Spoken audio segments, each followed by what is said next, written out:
Bienvenue à l'émission. Aujourd'hui, on est aux trousses de l'auteure-compositrice-interprète Maritza.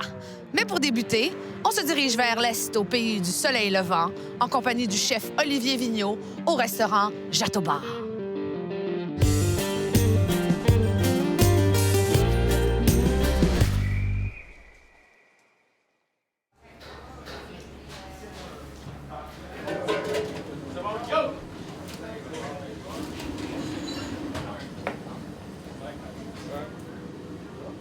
Bonjour Olivier, merci de nous recevoir. Tout le plaisir est pour moi. Bonjour à toi. Ben oui, on est dans la cour là, du Jatoba, la fameuse, terrasse chauffée. Intérieure. C'est magique. Magnifique. Merci beaucoup de nous recevoir. Ton resto, j'aimerais que tu nous en parles un peu pour les gens qui ne connaissent pas la création du Jatoba et son existence. En fait, le Jatoba, ça fait 2 ans qu'on est ouvert. On est spécialisé un peu plus sur japonais, chinois. Deux types de cuisine qui me tiennent vraiment à cœur, qui sont, d'après moi, les meilleures cuisines qui se font. Tout est dans la simplicité, mais en même temps dans la technicalité. Ouais. C'est vraiment technique, c'est vraiment précision et tout. Alors, j'adore ces deux cuisines. Les assiettes les plus populaires, ça va être les sashimi, qui sont très populaires. Les assiettes au froid, les tataki, des choses comme ça, les tartares. Plus au chaud, on va avoir des produits comme le Hidagyu, qui est seul à Jatoba, en fait. On est les seuls au Québec à avoir la licence pour le vendre. OK. On est 3 au Canada, un à Toronto et un à Vancouver aussi. Sinon, on a des poissons qui sont cuits. Fait qu'on peut aller vraiment du cru au cuit, du poisson à la viande, en passant par le végétarien. On essaie d'offrir le plus de choses possible. Évidemment, on te rencontre parce que tu fais partie des tables de la gastronomie pour Montréal en Lumière. Qu'est-ce que tu nous prépares? Alors, pour cette soirée-là, on va préparer... il y a 5 éléments, en fait, au Japon. Les 5 éléments qui disent qu'ils sont primordiaux. T'as l'eau, la terre, le feu, le vent et le ciel. Alors, on va faire une thématique là-dessus sur le 5 services. J'ai pris que des produits vraiment haut de gamme. Quand on parle de vraiment haut de gamme, on y était vraiment dans la pointe du gros haut de gamme. Ça va être le fun de voir... de pouvoir le travailler puis de pouvoir le présenter ce soir-là. Est-ce que vous avez des chefs invités? Non, on n'aura pas de chef invité. Donc, c'est toi qui as tout ça vraiment... qui va porter... Ouais, c'est nous. Wow. C'est toute toute une équipe. l'équipe, c'est ça. On est tous ensemble. Oui, je suis chef, mais en même temps, je veux dire, on travaille tout en équipe. Donc, une soirée spéciale sous le thème des 5 éléments du Japon. Du Japon. Ça donne vraiment le goût. Ah, là, ça va être assez magnifique. On a, comme un peu pour en parler, on a le taureau de thon rouge de pêche durable. Ensuite de ça, on va avoir le Hidagyu, comme je parlais tout à l'heure, qui est le wagyu japonais. On va avoir du caviar, on va avoir du king crab, on va avoir des matsutake, qui sont des produits japonais. Ça va être... Tu nous donnes faim, Alors, je te souhaite une super soirée lors de cet événement. J'espère que ça va être haute en bien. couleur, là. Ça va être quelque chose dans les produits de grande qualité. De grand luxe. J'imagine qu'il va y avoir des accords, justement, alcoolisés qui vont aller avec ça. Le sommelier qui a travaillé là-dessus, on va faire accord mets et vin, mets et saké. On va essayer de toucher un peu à tout ce qu'il comprend dans le Japon. Bon, ben, écoute, Olivier, on te laisse retourner avec ta fougue. gang, avec fougue. Merci de nous avoir reçus. Merci à toi. On te souhaite un bon Montréal en lumière. Merci beaucoup.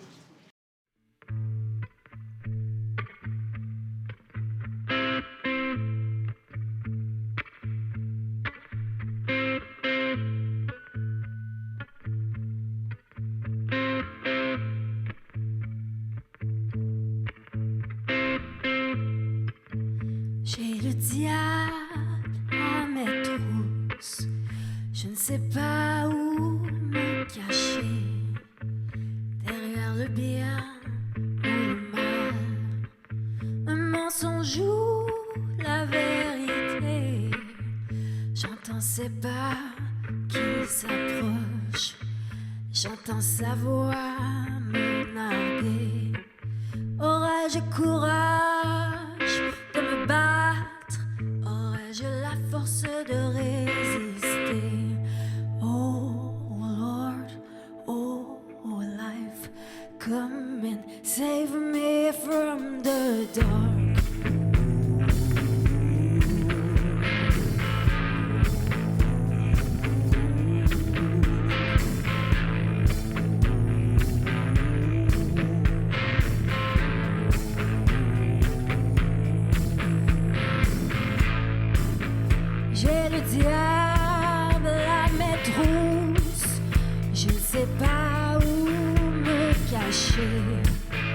J'ai beaucoup rire, mais je sais, il finira par me rattraper.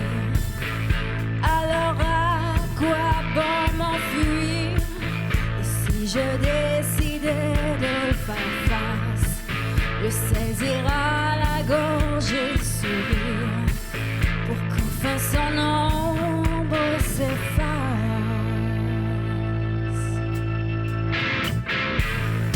Oh Lord, oh life, come save me from the dark. Oh Lord, oh life, come save me from the dark.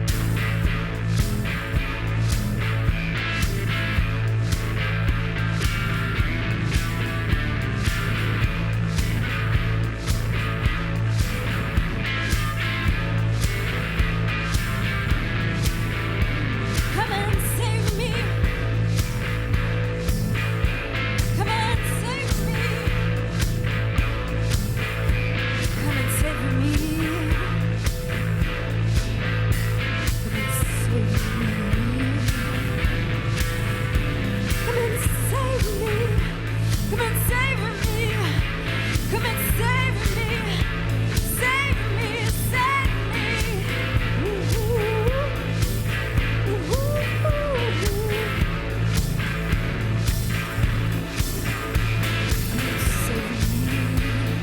Save me.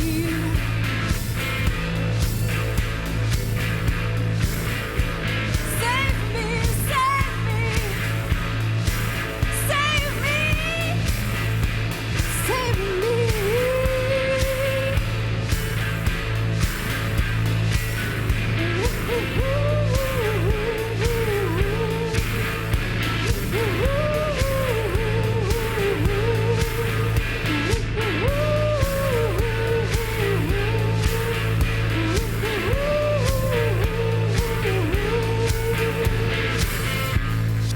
Oh Lord, oh life, come and save me from the dark. Bonjour Maritza. Allô? Merci d'être avec nous aujourd'hui. Plaisir. Oui, on vient de te voir justement déjà sur scène avec Le Diable est à mes trousses, Oui. qui est une chanson importante, hein? C'est quand même le titre de ton album et elle roule déjà, cette chanson-là. Tu peux-tu nous en parler un peu? Comment est-ce que ça nous amène un peu à découvrir Quitter, ton univers et tout ça? Oui. Le Diable à mes trousses, c'est vraiment, en fait, c'est vraiment ma chanson porte-bonheur que j'appelle. En fait, elle a été terminée en 2014, juste avant ma participation au Francouverte. En fait, c'était mon objectif de pouvoir la faire dans la prestation Francouverte. Puis cette chanson-là, c'est la première fois, on dirait, que je compose puis qu'il y a autant de soul dans ce que je fais. Je me souviens, j'étais à Lisbonne, j'avais un petit guitarélé, puis je savais pas comment s'accorder rien. Puis je m'étais juste amusée à faire une petite riff à toutes les cordes ouvertes, finalement. Puis ça a donné la riff du Diable à mes trousses. C'est un accord, cette chanson-là. C'est super simple, mais elle m'a tellement apporté de bonheur. Elle m'a ouvert plein de portes. J'ai gagné des prix avec cette chanson-là. Ouais. Puis j'ai vraiment du plaisir à la faire en spectacle. Donc, Puis à Lisbonne, t'étais là en vacances ou j'étais là en errance. Ah, wow! Voyage Donc, c'est la chanson d'errance. de l'errance. Ouais, j'étais là vraiment. J'étais partie 4 mois toute seule pour la première fois de ma vie. Puis j'ai vraiment eu un gros coup de cœur pour cette ville-là, très artistique, très stimulante. Donc j'ai passé vraiment beaucoup de temps. Ah, Ouais. c'est génial, ça. Et tu disais que tu as trouvé le riff. Ouais, Donc la musique est arrivée Ouais. avant les paroles. exactement. Comment ça s'est passé pour la suite, après, Ouais. pour les paroles? Après, en fait, j'étais à Montréal, dans mon appartement, avec mon copain qui fait aussi la musique puis qui est bon guitariste. Fait que j'avais dit, peux-tu jouer la riff, tu sais, en loop, sans arrêter? Puis, je sais pas, il y a juste la phrase J'ai le diable à mes trousses qui m'est venue. Puis, je suis partie de cette phrase-là pour développer la chanson. Mais ça, c'est vraiment... ça a été c'est ça. C'est les moments où l'inspiration arrive. Tu sais, c'est Ouais. rare, hein? Des fois, on Ouais. travaille longtemps pour arriver à quelque chose. Là, c'est le Vraiment. moment où, justement, Ouais. c'est peut-être le diable qui te l'a susurré à l'oreille. Ben oui. Puis justement, c'est la chanson-titre de ton premier album, mais c'est un peu absurde parce que ça fait pas 1 an que tu es dans ce milieu-là. Là. Puis là, Ouais. tu nous offres ton premier album. Ouais. J'aimerais dire que je trouve que tu as le parcours de la combattante de façon positive, tu sais, de la persévérance, parce que franchement, t'en as du métier dans le corps. Là. Tu commençais à chanter très jeune. Ouais, ouais, dans des chorales. Oui, c'est ça. Ouais. Puis tu as même bifurqué, là, je lisais, tu as fait des études qui n'ont rien à voir avec la chanson. Ouais, Qu'est-ce qui a fait qu'au début, tu t'as fait « OK, non, c'est ça que je veux faire ouais.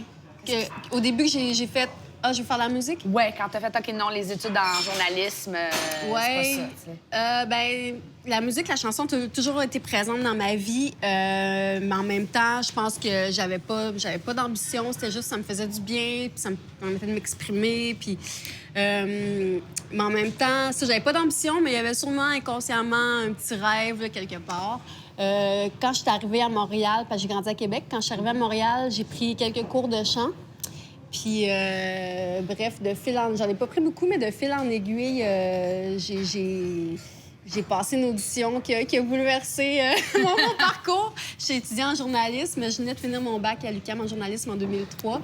Puis, c'est ça, j'avais mon prof de chant qui a fait Hey, j'ai plein de débutantes comme toi qui vont faire l'audition pour Star Academy. C'est bon d'avoir d'expérience d'audition. Blablabla. Fait que moi, j'étais allée Toi, là. quand tu auditionnes, tu commences pas par la petite audition de la chorale du Centre Eaton, tu sais, tu y vas pour le Star Academy, tu sais.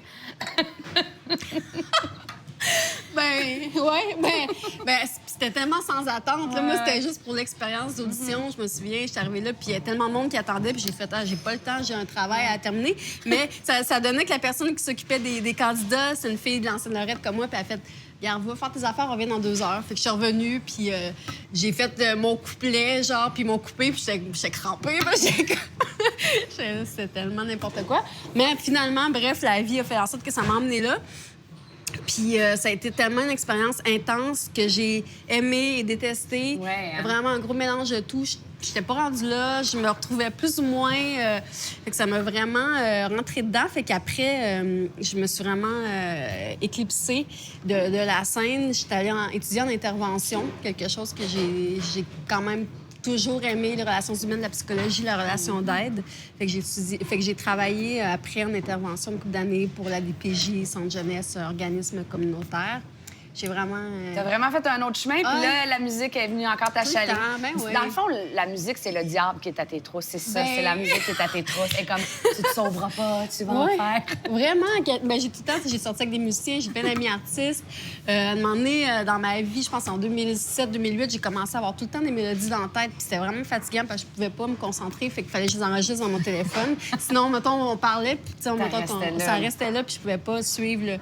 Fait que, ouais, c'est vraiment, oui, à quelque part, c'est quelque chose qui me Là, elle est rattrape. revenue. Revenu, reparti. Ouais, un petit EP en 2012. J'ai EP en 2012, premier pas en tant qu'auteur, compositrice, interprète. C'est très différente de l'expérience de Star Academy. Oui. Parce que là, on est vraiment dans un travail plus de création. Oui, puis c'est ça vraiment amène une autre chose. démarche artistique. Ouais. Puis, oui, j'ai travaillé fort. J'étais contente du résultat, mais en même temps, ça me faisait peur. Puis je pense que je l'assumais pas ou je sais pas trop. Fait que, on s'en va en 4 mois en Europe, errer.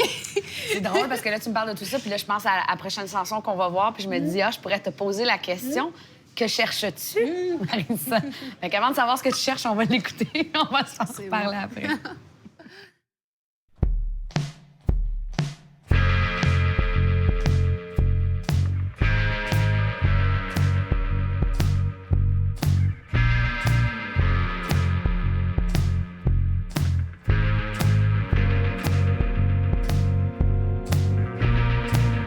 L'orage se lève et fait briller la nuit.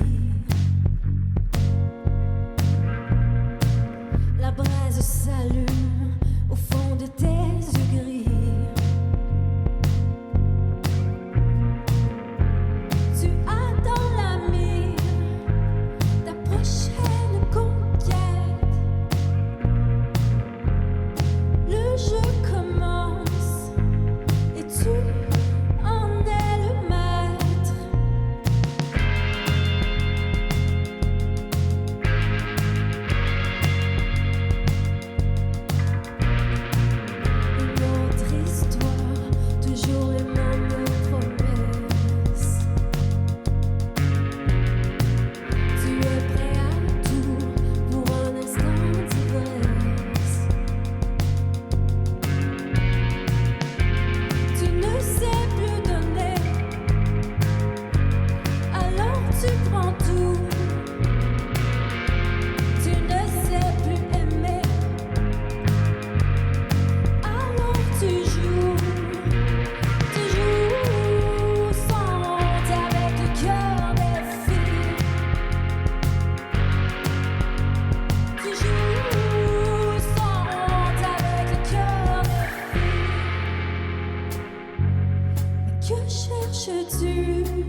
Donc, que cherches-tu avec cet album? Que veux-tu vous faire? Parce que c'est le premier, hein, c'est quand même... Oui.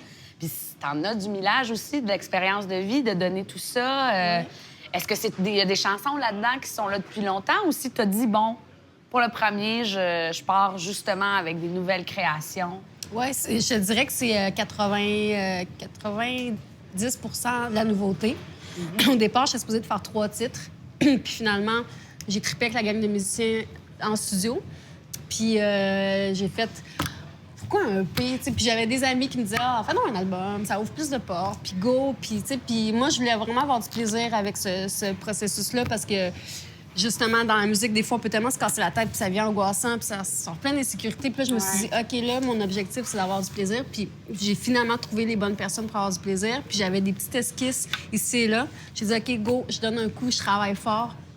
Pour avoir du fun, on enregistre ça. » Puis mon objectif, en fait, c'est beaucoup de faire des spectacles. Parce que j'ai tout le temps fait un peu, 2, 3. Après ça, j'en fais pas pendant 6 mois. Puis là, je suis tannée, puis je me dis, je veux en faire, puis arriver justement à pouvoir un peu être l'artiste que je veux sur scène, puis à me développer. Oui, puis on en parlait un peu plus tôt avant l'entrevue, justement, la scène puis l'album. Puis tu me disais, j'aime ça, la scène.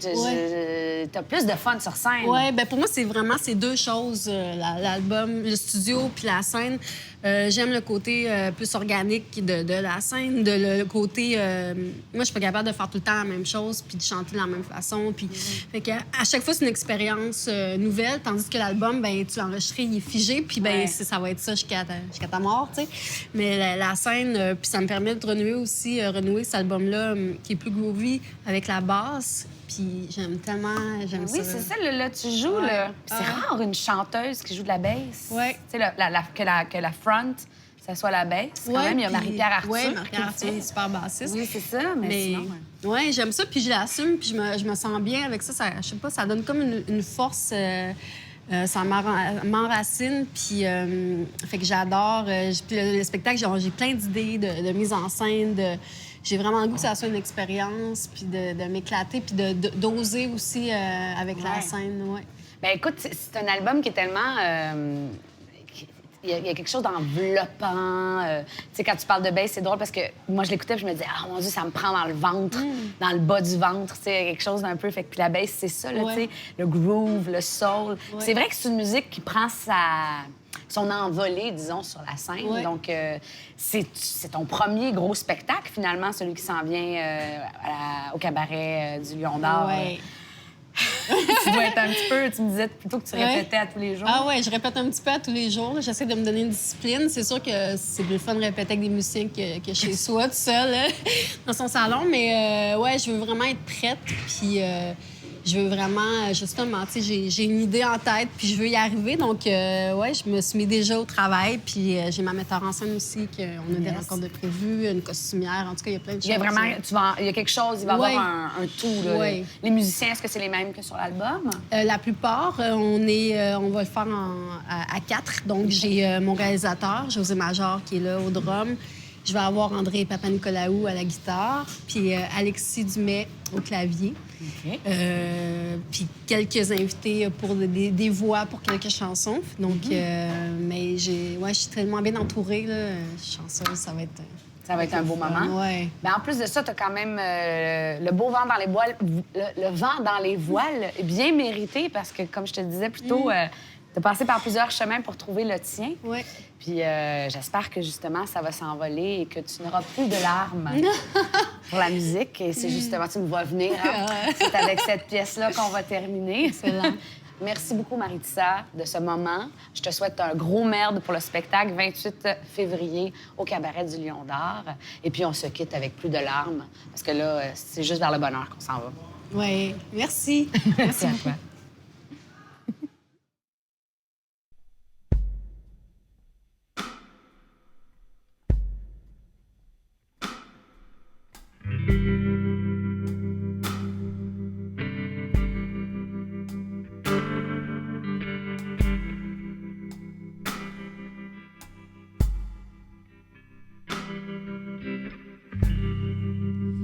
Libérons-nous de ces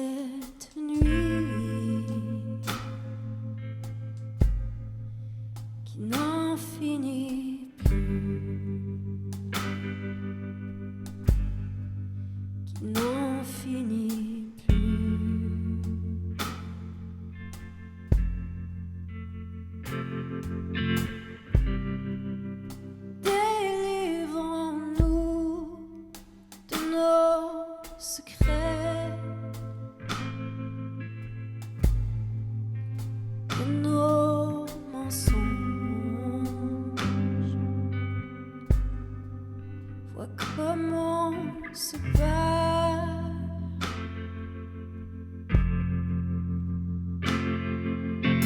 Plus de larmes,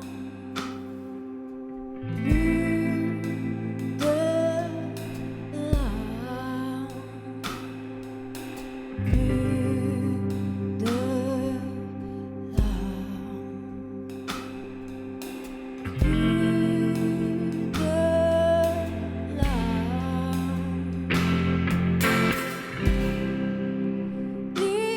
Libérons-nous de cette colère.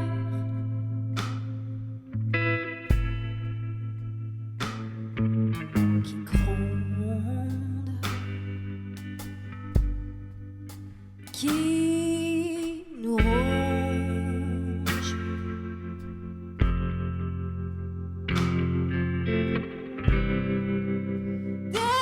Délivrons-nous avant que l'amour meure, que nos cœurs ravagés n'aient plus de pitié.